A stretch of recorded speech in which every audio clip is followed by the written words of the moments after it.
Assalamualaikum warahmatullahi wabarakatuh. Apakah matematika mencerminkan realitas ataukah hanya buatan pikiran manusia?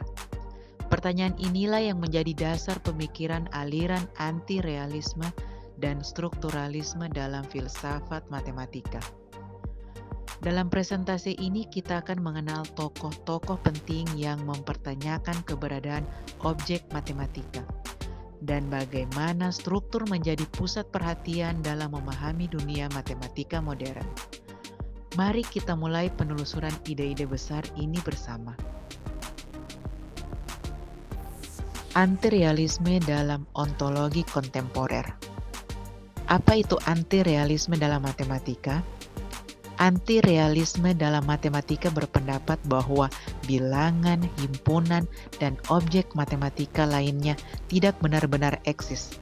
Mereka hanyalah bagian dari bahasa atau alat logika untuk menjelaskan dunia nyata.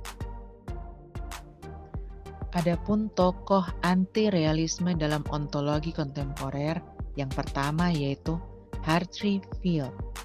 Hartry Field adalah filsuf asal Amerika yang lahir tahun 1946.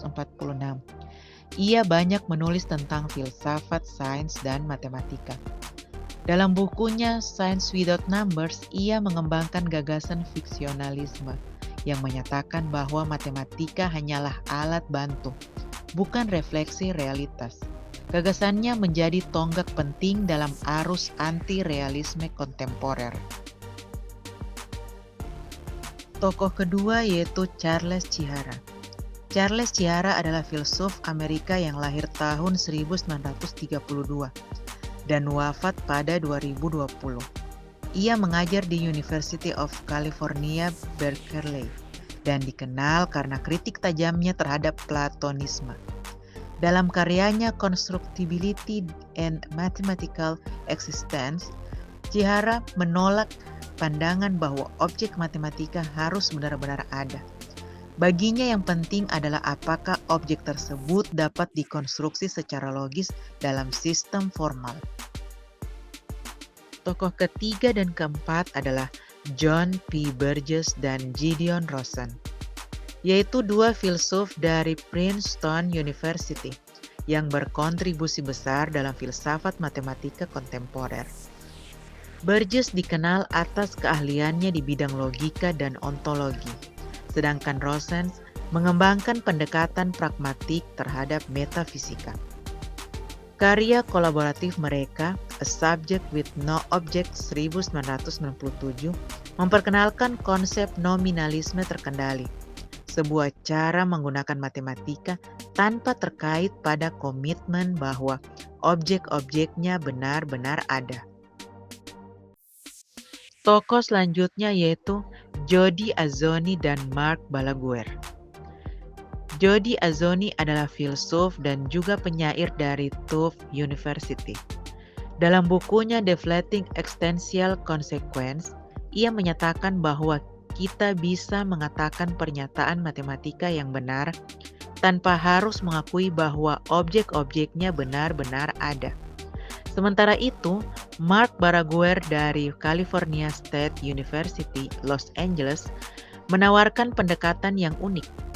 Ia berargumen bahwa baik Platonisme maupun anti-Platonisme bisa sama-sama konsisten, tergantung pada kerangka filosofis yang kita pakai. Aliran selanjutnya yaitu strukturalisme dalam ontologi matematika.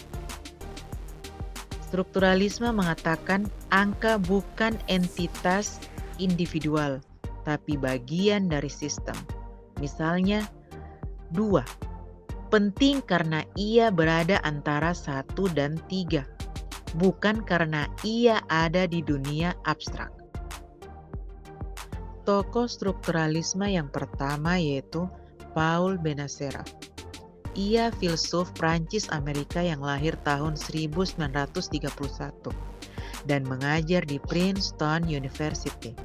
Dalam artikelnya yang sangat berpengaruh, What Numbers Could Not Be, ia menunjukkan bahwa angka seperti 3, tidak bisa diidentifikasi secara unik dengan satu jenis himpunan. Kritik ini menggoyangkan pandangan realistis terhadap angka dan mendorong berkembangnya pendekatan strukturalisme dalam memahami objek matematika. Tokoh selanjutnya yaitu Geoffrey Hellman, Michael Resnick, dan Stewart Shapiro.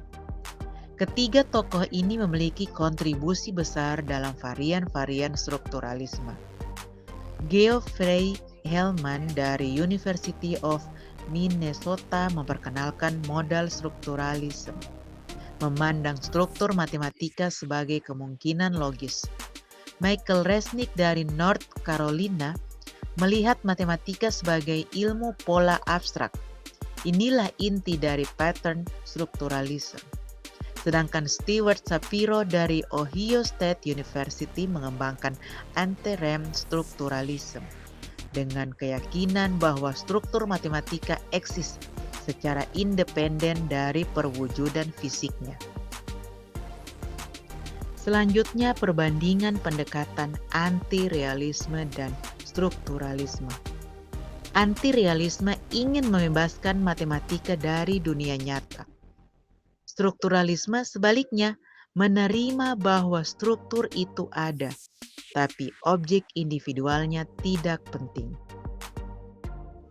Kesimpulan, ontologi matematika bukan sekedar soal angka, tapi soal bagaimana kita memaknai keberadaannya. Baik anti-realisme maupun strukturalisme membantu kita memahami bahwa matematika bisa berguna bahkan tanpa harus ada. Terima kasih telah menyimak. Semoga diskusi ini memberi wawasan baru bahwa matematika bukan hanya rumus, tapi dunia ide yang dalam dan penuh makna. Bye.